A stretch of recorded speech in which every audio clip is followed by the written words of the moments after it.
Gipagawas sa Office of Civil Defense kon OCD-12 ang datos sa mga lugar nga nahimong apektado sa nitabong kalamidad sa mga nakalabay nga adlaw dala sa maot nga panahon. Base sa datos, 3 ka mga probinsya sa rehiyon ang namonitor nga may natalang apektado sa pagbaha nga mao ang Sultan Kudarat, Cotabato Province ug Sarangani. Pinakadaghang natalang apektado sa Cotabato Province nga mokabat sa 16,102 ka pamilya o 43,203 individuals. Samtang ang Sultan Kudarat ang nakatala og pinakadaghang apektadong lugar nga mokabat sa 65 ka mga barangay. Sa kinatabuk ang datos, mokabat sa 105 ka mga barangay sa rehiyon ang apektadong barangay sa maong kalamidad.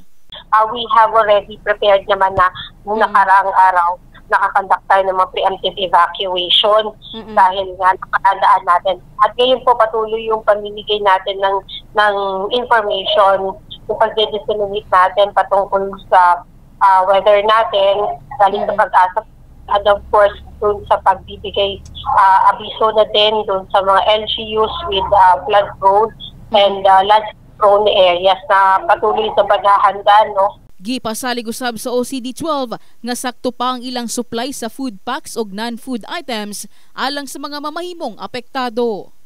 Yung supply po natin is sufficient pa po ngayon to provide mga food and non-food items po is sufficient pa po ngayon to provide po doon as augmentation sa mga LGUs na apektado po.